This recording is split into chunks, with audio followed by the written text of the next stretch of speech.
Hi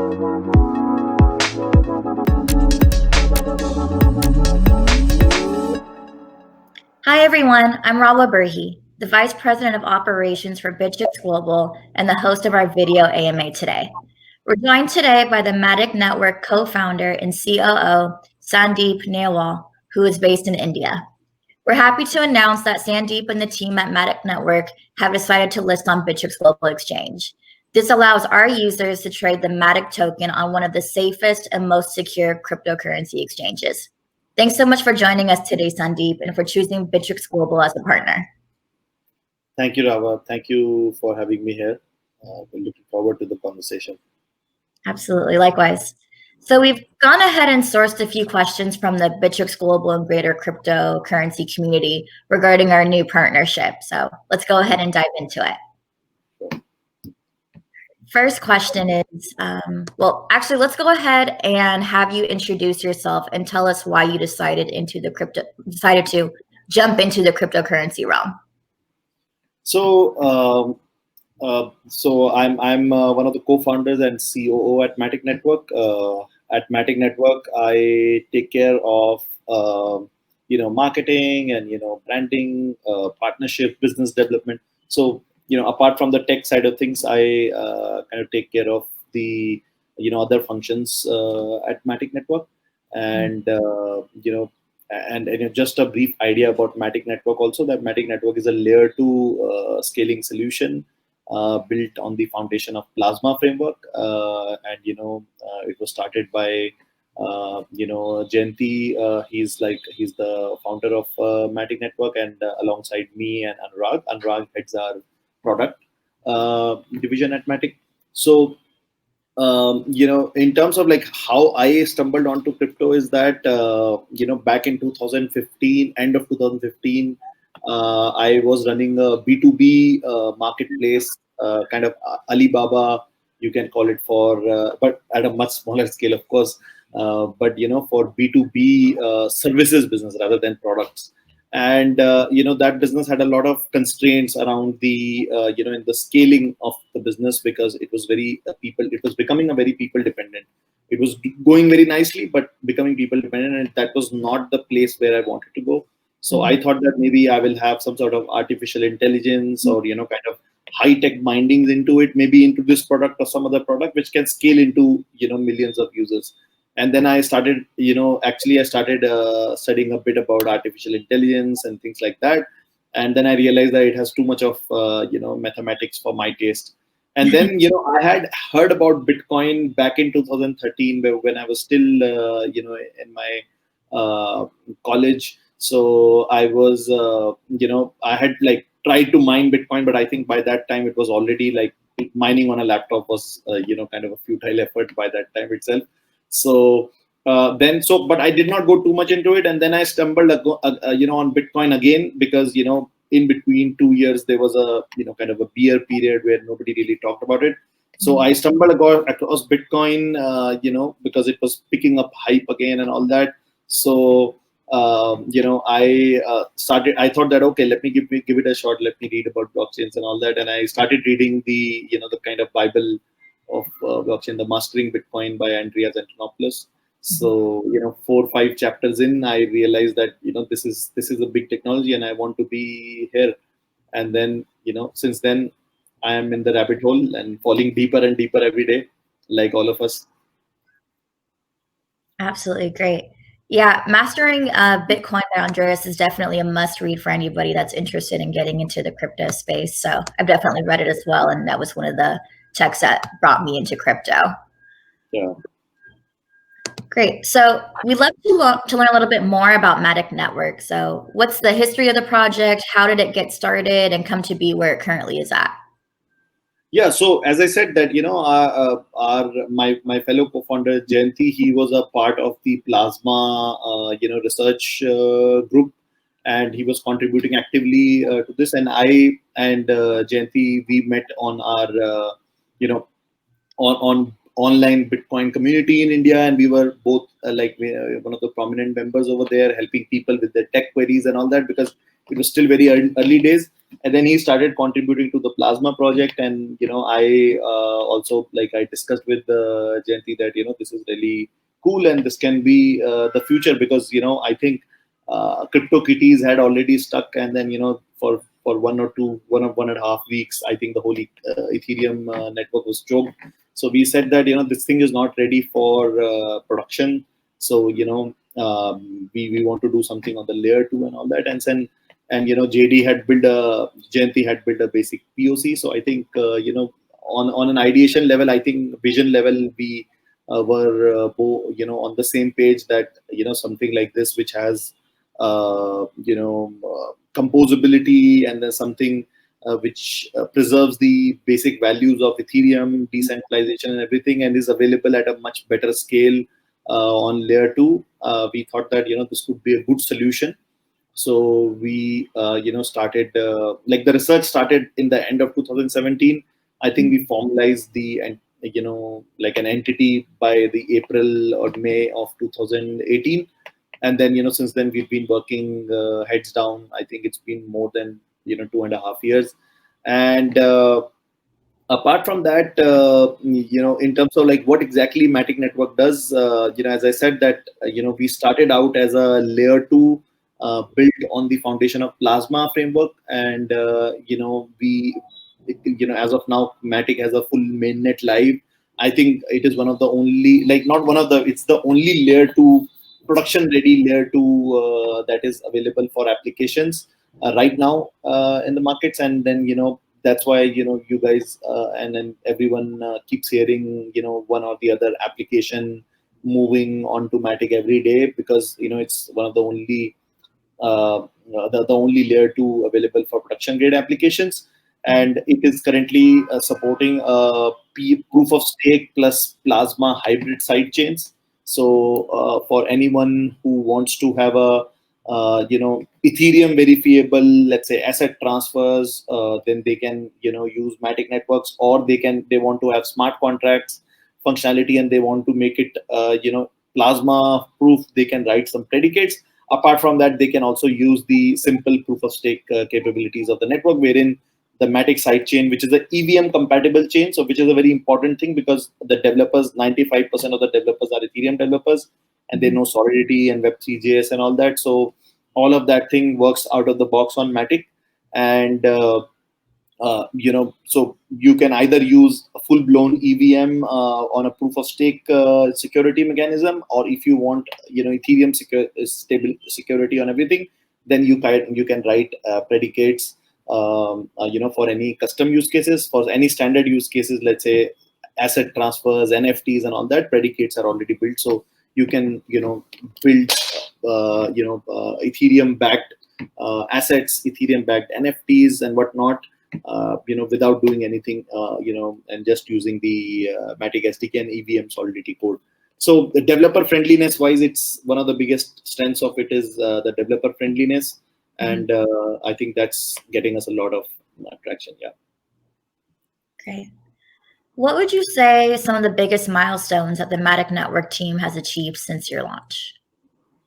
So I think the biggest milestone for us has been our the staged form of our mainnet launch. So we launched our alpha mainnet last year itself, and then we did a beta mainnet again end of the last year, and then this year in around end of May or early June, basically we did our mainnet. And then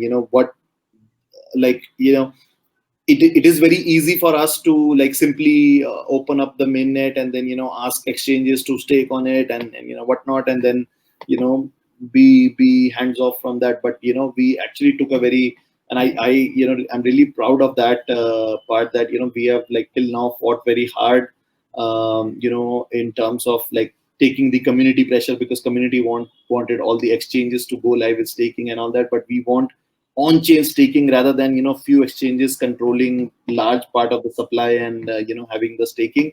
We deliberately kind of avoided that, and then trying to have maximum number of validators on which have on-chain staking, and trying to have more incentive mechanisms which can incentivize people to stake on-chain. I think that's like building a decentralized layer 2 proof of stake chain has been like our biggest achievement, I would say. And then we already have around 25 validators, which is more than any other, like many of the proof of stake kind of layer ones available out there. But shortly, by the end of this month, we will reach around 40 validators, and then it will be open to public. So I believe that somewhere around end of October, I think we should be a fully and highly decentralized proof of stake layer 2, plus the plasma security is anyways there. So hopefully it will become like a very viable scalability solution for Ethereum applications. Great. Congrats on that validator count. That's a huge feat. And to follow up on the past accomplishments that you're most proud of, what are some of the upcoming milestones planned for 2020 and above? Yeah, so I think the next big thing that we want to work on is that right now, as I said, that we have a hybrid plasma plus POS chains. So of course the biggest focus is on the adoption side of things, which Matic is already becoming a very dominant force in terms of a layer 2 platform for the industry. But I think after that, what we want to do is that we want to offer more scalability solutions, like having zero knowledge proofs based securities, having maybe roll-ups kind of security. Like we are still debating which ones like the layer 2 securities are the best ones to be had. But I think ZK zero knowledge is definitely within our radar, so we are also looking at that. Plus, we want to have more enterprise bindings of Matic network, like more enterprises using Matic. And then the outcome of all of this is that we believe that with the current scalability solutions that we have, I think it will become a like a home home pitch for all the kind of gaming and NFT use cases. Plus, many DeFi protocols are also because Ethereum gas fees are insanely high, so many DeFi protocols are currently using Matic network. So yeah, so these two fields is one of our bigger milestones, that having kind of establishing Matic as the de facto blockchain solution on top of Ethereum for gaming and your use cases like gaming, DeFi, and all that. Yeah. All exciting items that are in the pipeline. So Matic Network is one of the largest projects that are based out of India, and we'd love to know what's the current status quo for buying crypto in India today. So as of today, there is like the crypto trading and everything is fully functional in India. Although there is a lot of FUD that keeps coming on the front that government is looking to ban and all that, but government has tried it before. As I believe that India is a very fair and open democracy, and it's very hard to ban things right away. Like previously, government tried to do something similar to that, but our judiciary kind of denied it. And this is like one of the upcoming technologies, and our government is also fairly cognizant of the benefits of blockchain and what all the other big countries in the world are doing with it. So I don't feel that there will be ever a full blown ban. Even if it will be a short lived ban maybe.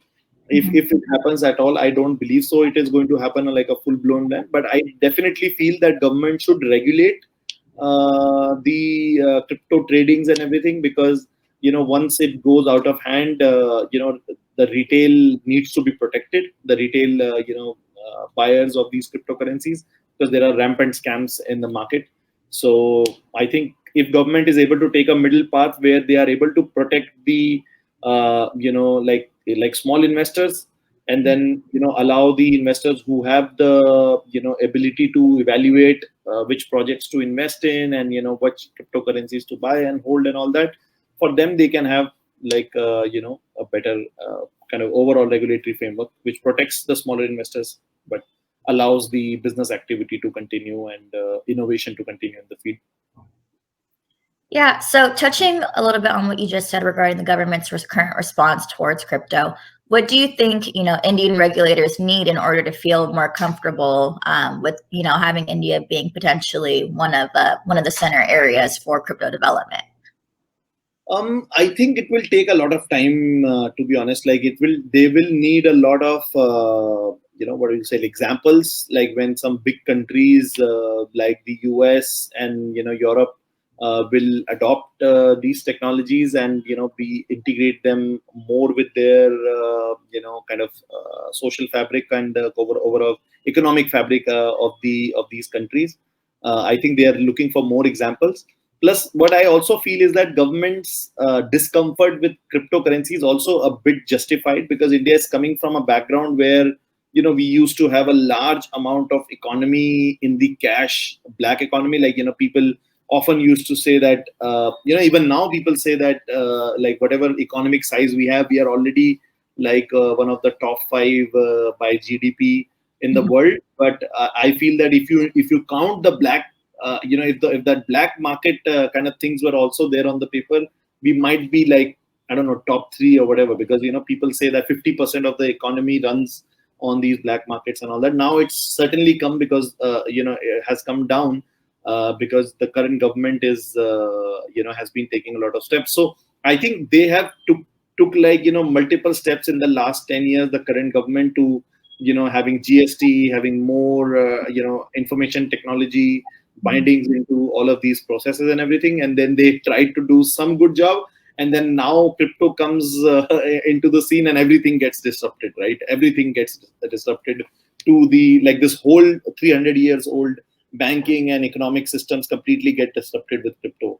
So definitely I think it's going to take a lot of time and examples for them to, like, take any plunge. So I don't feel a full blown plunge from India in cryptocurrencies anytime soon. Like, maybe it will take 2 years, 3 years, 5 years, who knows. Okay. Thanks so much for those insights. Now, let's get into a little bit more details about the Matic token. What would you say are some of the advantages that Matic offers over other tokens? So, so Matic token, the utility of Matic token, that it is a staking token. Okay, so what it means is that the validators in the network, they need to stake Matic token. Like, the stake, you can think of stake as providing a security deposit in order to do some work. So they provide a security deposit in the form of stake, and then they become eligible to participate in the network or work for the network. And with that, they earn money in the staking rewards, which are like the inflationary rewards given by the network for the early validators, and they also make money with the transactions. So the idea is that once the network becomes more and more adopted, and there are large number of transactions happening, and there is, let's assume that overall $10 million worth of fees is being generated in the network, right, in over, let's say, in the next 2 years.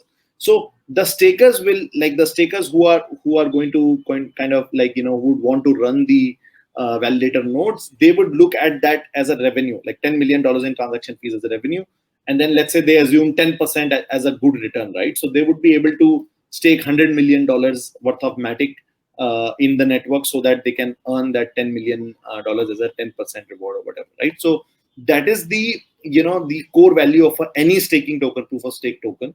So so in terms of utility, plus Matic network is also used as a gas fees on the network. So these two are the key utilities of Matic, and these are very simple and elegant utilities.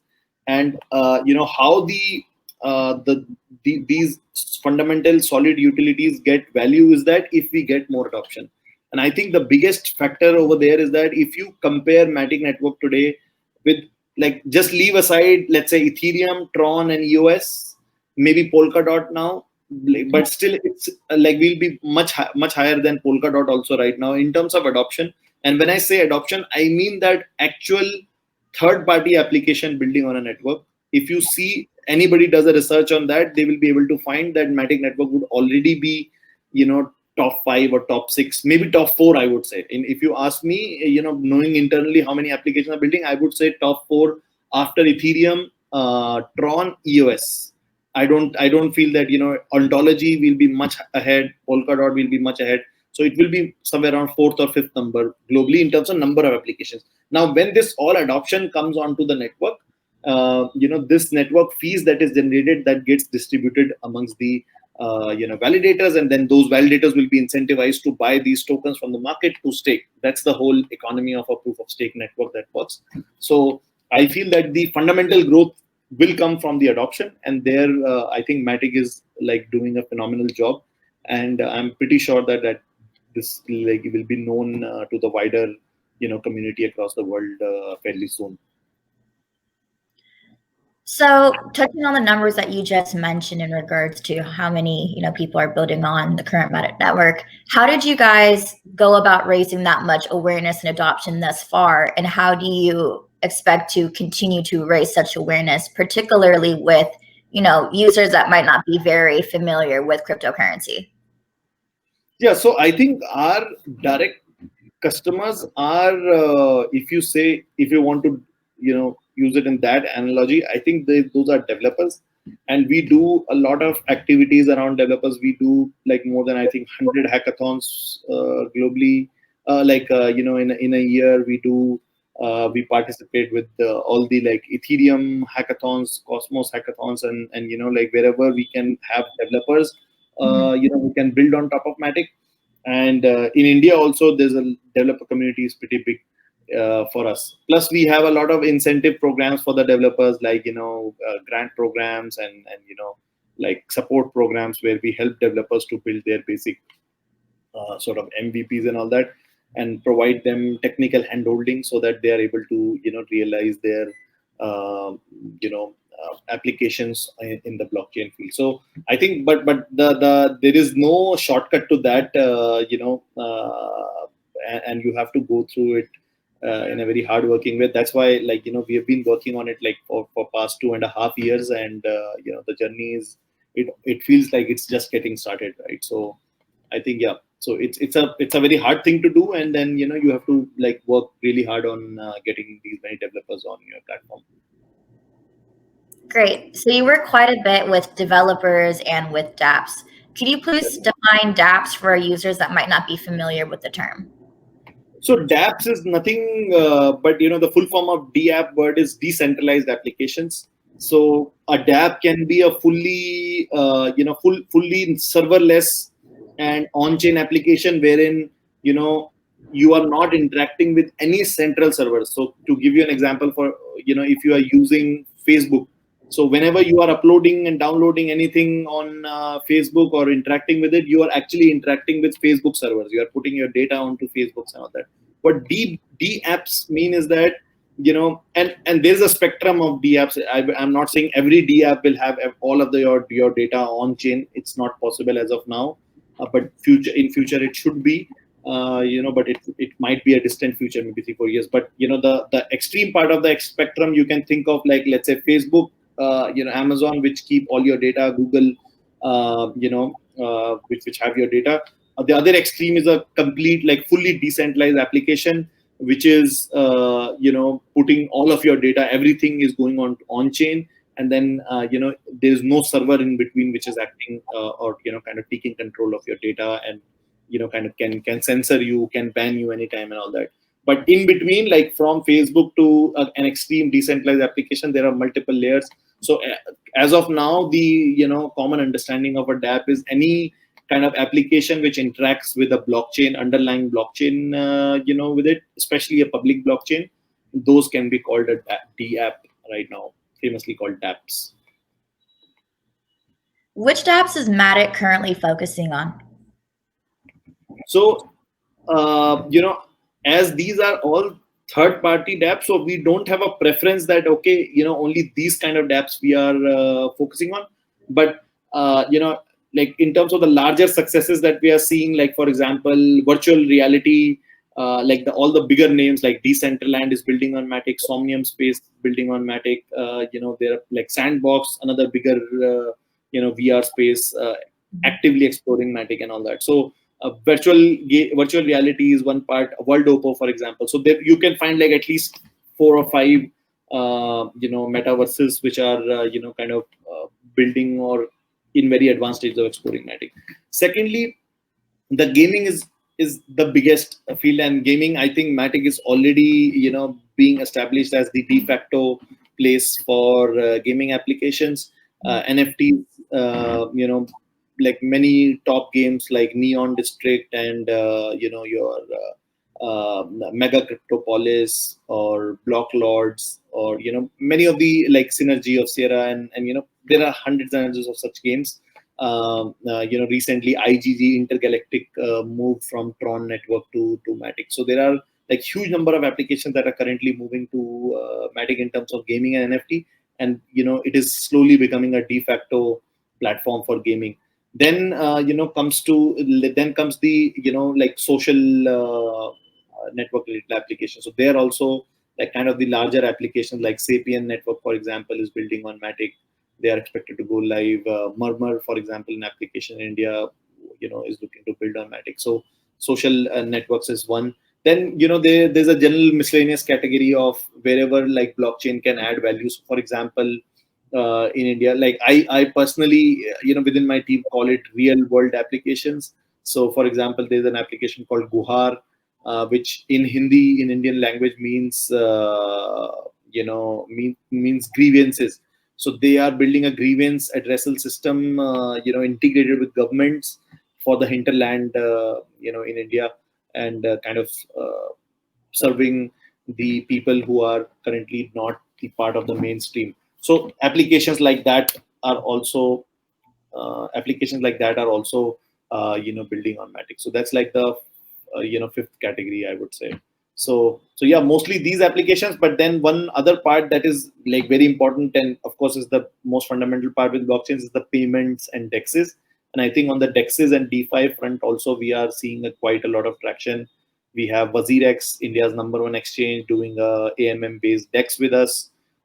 We have a team building compound like lending borrowing platform, EasyFi, building on Matic. We have the people building synthetic assets like Oro Pocket and Mahadao doing a stable coin, and whatnot. So there are a large number of DeFi applications also which are currently building on Matic. So DeFi and payments and dexes. Yeah. Thanks so much for that thorough explanation. So you dropped some, large tenured blockchain projects in the space that are building on top of Matic or have moved from other platforms to Matic. For the developers that might be listening to this AMA, why should they build on Matic instead of other platforms? Yeah. So I think, as I said, that the biggest reason is that Matic is a very developer friendly platform. We fondly say that if you are an Ethereum developer, you are already a Matic developer. That means that you don't need to learn anything new to build on Matic, right? So the developer friendliness is kind of the biggest this thing. So Matic is a full blown EVM sidechain.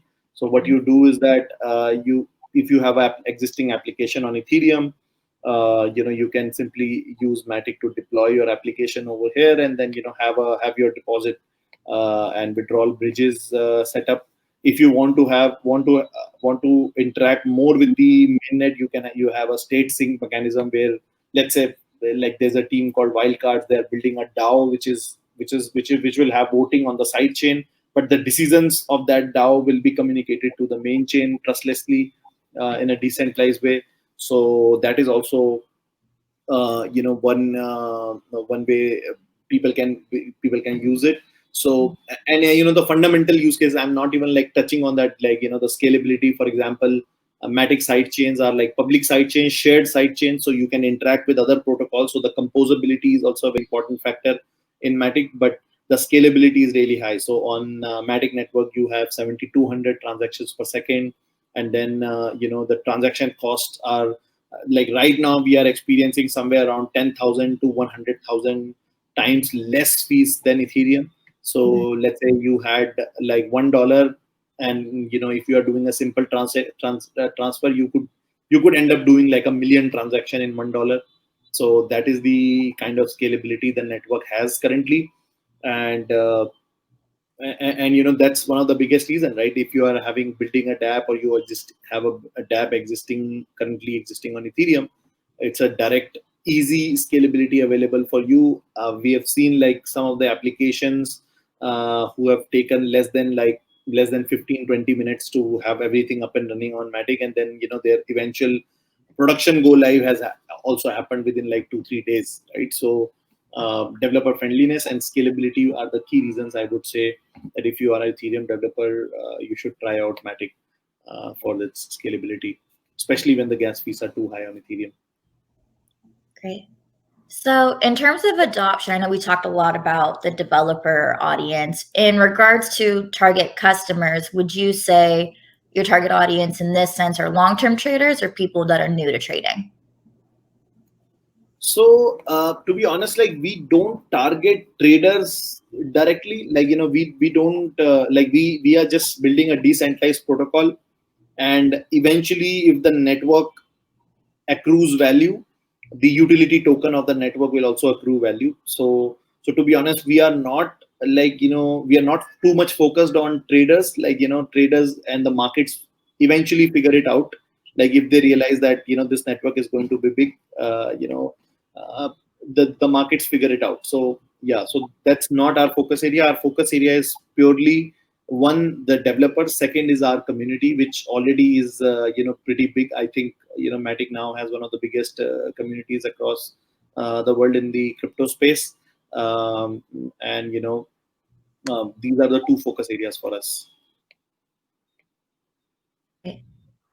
Following up on that question, how does your team plan to attract non-crypto investors or investors new to crypto to Matic Network? So as I said that attracting investors, because it's a utility token, like that's not like a core focus area obviously for the team. But then of course we are getting Matic listed as a utility token across exchanges like Bittrex Global, and more and more exchanges. We want to be available. We want to make Matic available to across the globe. We also did a listing with Binance US, so it's available to the US audiences.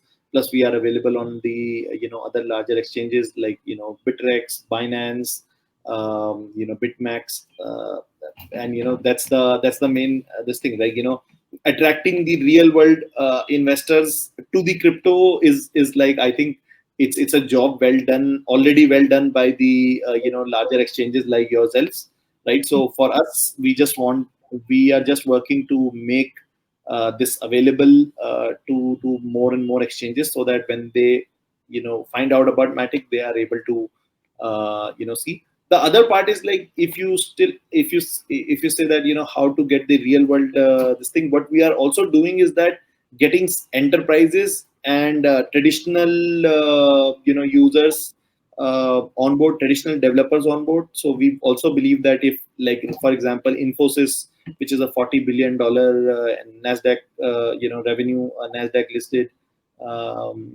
company, and one of the tech icons of India. So they are running a validator node on Matic, and they are also building some enterprise grade projects with us in the POC stage currently. So I think that will also attract a lot of attention for the traditional world, from the traditional world for Matic. So I hope those things will help overall. Yeah. Absolutely. So in 2020, DeFi is the hot topic in crypto. What are your views on DeFi, and does Matic have any current initiatives or plans for the DeFi space? Surely. So DeFi has definitely been hot, especially after compounds famous governance token and liquidity farming. I think it has completely gone bananas, I think. So and but that's very good for the industry, because that kind of vibrancy in the investment space is trickling down to even NFTs and some of the dApps. And I believe that it is actually good for the industry. But of course, there is sort of a bubble getting created within DeFi, because people are simply forking protocols from here and there and trying to raise money with that, or kind of scam retail. Like recently we all witnessed that Sushi Swap, the whole fiasco. So overall, I feel that it's definitely in a bubble, but then there is actually a product market fit. That's why we are seeing this boom. Like even before this boom, DeFi had around $1 billion locked up as capital in various lending protocols. Of course, it has like now exponentially skyrocketed from there. The DEX volumes, and I think that is also one of the biggest achievements of this whole this thing, that the DEX volumes are now competing with the volumes of centralized exchanges. And I think with these scalability solutions available like Matic Network, many people will be able to build DEXs, which will have a user experience similar to centralized exchanges, but then they will be very easy to use, non-custodial, more secure, and things like that. So I think, yeah, so in terms of our plans on DeFi, we are already seeing a lot of traction. We also launched a DeFi incubator, committed like couple of $1 million in terms of grants and supports, marketing support for the people building on Matic. And we are already seeing good pipeline of around 6 to 10 projects which are currently building DeFi related products. I think 4 or 5 of them are in fairly advanced stages. 5 of them are in early stages, but I expect them to be to be live and available in the coming few weeks. So yeah. Great. Thanks so much, Sandeep. Is there anything else you would like for our community to know about Matic Network? In terms of this, so yeah, we are having a build and earn program with the Gitcoin grants. I would say that people who are interested in Matic, people who are interested in adoption coming to blockchain, blockchain networks. I think you should keep a closer eye on Matic. We are available at the rate Matic Network on Twitter, and at the rate Matic Network is our official Telegram channel also. And I think you should keep a close eye over there, that what all is happening in the adoption space, because these things completely go exponential beyond after crossing a kind of a critical point. And I think we at Matic are approaching that critical point, because mainnet is getting more and more mature and stable, and the tooling is available, so many of these applications are going live. We have clocked almost, like in the last 1 or 2 weeks, we have clocked around 150,000, around not 150 exactly, but 140,000 transactions, or the number of addresses created on Matic by end users are also around 10,000 plus. And these are still very early days. Like many applications are just going live. So I would say that keep a close eye on Matic, and then participate in our build and earn program, and kind of if you are interested in donating to $1, $2 to these this thing, because they are in a CLR matching pool. So people, like any applications you like in the Matic campaign side of things, if you donate $1, Matic will donate maybe 100 DAI in the response to them. So help us in choosing the better dApps. And then if you are working on a dApp, again, reach out to us. I'm myself, I'm available at the rate Sandeep Nailwal on Telegram, on Twitter. Hit me up anytime, and then we can create a group with you guys, and help you in building your journey, and kind of support you with the grants or whatever if you are building a product. And if you are not building a product, but applications who are building products in blockchain space, and you want to introduce them to us, again, feel free to reach out to us at any of these avenues. Great. Well, thanks so much for joining us today, Sandeep, on this great video AMA. We learned a lot about the great work that Matic Network is doing, and we can't wait to see what's to come. So we look forward to working with you and seeing the great developments that come with the new initiatives. Thank you so much. Thank you so much, Rahwa. Thank you so much for having me here. Thanks to the Bittrex team also.